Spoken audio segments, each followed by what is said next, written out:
নমস্কার, জিকে বিকেএমের চ্যানেলে আপনাদের সবাইকে সুস্বাগতম।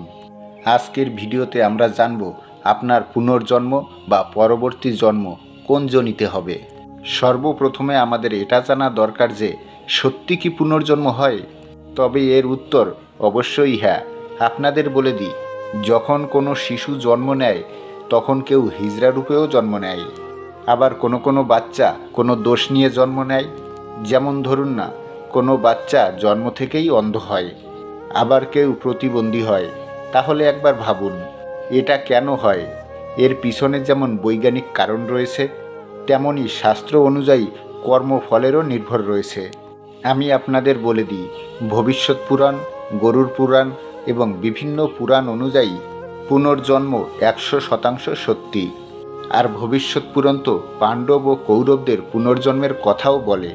ভবিষ্যৎ পুরাণে লেখা রয়েছে যে কিভাবে পাণ্ডবরা নিজেদের কর্ম অনুযায়ী আলাদা আলাদাভাবে জন্ম নিয়েছিলেন। সব মিলিয়ে পুনর্জন্ম মিথ্যে নয়। পুরাণে বলা হয়েছে, যতক্ষণ একটি শিশু মায়ের গর্ভে থাকে ততক্ষণ তার আগের জন্মের সব কিছুই মনে থাকে।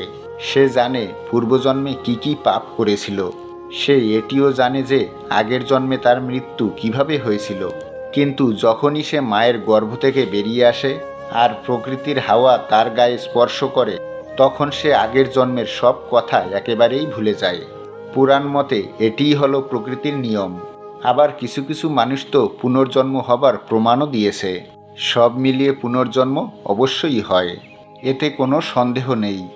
পুরাণ বলে আপনাকে এই পৃথিবীতে ততক্ষণ পর্যন্ত জন্ম নিতে হবে যতক্ষণ না আপনি মুক্তি পাবেন, যতক্ষণ না পর্যন্ত আপনি এই কর্মচক্র থেকে বেরিয়ে আসবেন। কিন্তু এখানে আরও একটি প্রশ্ন ওঠে। প্রশ্নটি এই হলো যে, যেহেতু আমরা মৃত্যুর পর নরকে গিয়ে শাস্তি ভোগ করে থাকি, তাহলে পুনর্জন্ম নিয়ে পৃথিবীতে এসে আবার কেন শাস্তি ভোগ করতে হয়? গরুর পুরাণেও এর উত্তর পাওয়া গেছে।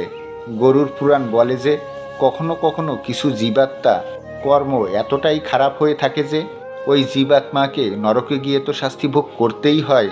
আর সে যখন পৃথিবী লোকে জন্ম নেয় তখন তাকে সামাজিক, মানসিক আর শারীরিক কষ্টও ভোগ করতে হয়।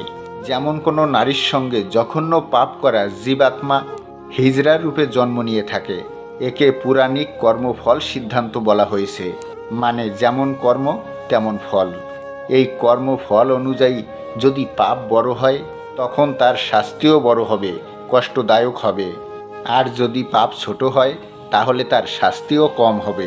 সহজ ভাষায় বলতে গেলে, যেমন আমরা গণিতে যোগ বিয়োগ করে ফলাফল বের করি, তেমনই কর্ম সিদ্ধান্ত অনুযায়ী যোগ বিয়োগ করে পাপের ফলাফল বের করা হয়। এই সব কথার পৌরাণিক গ্রন্থে পরিষ্কারভাবে উল্লেখ রয়েছে। এইবার চলুন জেনে নেওয়া যাক কোন পাপ করলে কোন রূপে জন্ম নিতে হয়। গরুর পুরাণ অনুযায়ী যে ব্যক্তি নিজের বন্ধুবান্ধবের সঙ্গে ছলনা বা প্রতারণা করে, সেই সব পাপীরা গাধা রূপে জন্ম নিয়ে থাকে। গাধার জীবনকাল 25 থেকে 30 বছর পর্যন্ত হয়। এরপর যে ব্যক্তি নিজের মাতা পিতাকে কষ্ট দেয়, সেই সব পাপীরা কচ্ছপ রূপে জন্ম নেয়। কচ্ছপ 10, 20 বা 50 বছর নয়, 80 থেকে 120 বছর পর্যন্ত বেঁচে থাকে। এই পাপের শাস্তি অনেক বড় হয়। রামায়ণে শ্রীরাম তার মাতা পিতাকে প্রথমে প্রভুর দরজা দিয়েছিলেন, যারা কারোর বিশ্বাসে আঘাত করে বিশ্বাসঘাতক করে। এর পরের জন্ম হলো বাদর। বাদর রূপে সেই সব প্রাণীরা জন্ম নেয় যারা কারোর বিশ্বাসে আঘাত করে বিশ্বাসঘাতক করে। বাদরের জীবনকাল 20 বছরের হয়। বিশ্বাসঘাতকদের পোকামাকড় রূপেও পৃথিবীতে পাঠানো হয়। প্রেমীজনিতে সেই সব পাপীরা জন্ম নিয়ে থাকে যারা কারোর জমিয়ে রাখা ধন, যেমন ধন সম্পত্তি, সোনা রূপা কিংবা কোনো মূল্যবান বস্তু, ছলে বলে কৌশলে চুরি করে। যেসব ব্যক্তি আপনজনদের সঙ্গে প্রতারণা করে তার লাভ উঠায়, এমন পাপী জীবাত্মারা পরের জন্মে মাছ রূপে অর্থাৎ মৎস্যজনিতে জন্ম নেয়।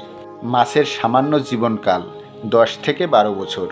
যেমনটি আপনারা আগেই শুনে নিয়েছেন, আপনার জীবনকাল কতটা লম্বা হবে তা আপনার কর্মফলের উপর নির্ভর করে। এর পরের জনি হলো কাক। কাকের জনিতে সেই সব পাপীরা জন্ম নিয়ে থাকে যারা বাড়িতে আসা অতিথিদের অনাদর করে, বন্ধু আর দেবতাকে অসম্মান করে। এরা পরজন্মে 10 থেকে 15 বছর পর্যন্ত কাকের কুৎসিত রূপ নিয়ে জীবনযাপন করে। কাককে না তো কেউ পছন্দ করে না কেউ ভালোবাসে, তাদেরকে তাড়িয়ে দেওয়া হয়। কাউকে নিন্দা করা বা খারাপ ব্যবহার করা, এমন ব্যক্তিরা কীটপতঙ্গের যোনিতে জন্ম নিয়ে থাকে।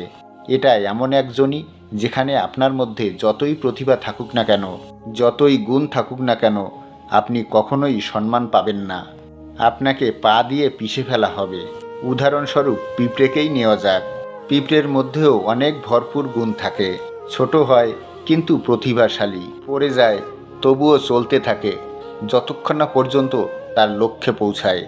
কিন্তু মানুষ চলার পথে এটা কখনোই দেখে না যে তার পায়ের নিচে পিঁপড়ে চলে আসেনি। তো গরুর পুরাণে আরও বলা হয়েছে যে অন্যের মঙ্গল কামনা করে, ধর্মকে মেনে চলে, পুরাণকে বিশ্বাস করে, পশু পাখিকে ভালোবাসে, মাতা পিতাকে সম্মান করে, গুরু সেবা করে, সাধু সন্ন্যাসীদের দ্বারা পথ চলে, এমন আত্মারা স্বর্গলোকে যায় আর নিজের জন্য মুক্তির দরজা খুলে নেয়।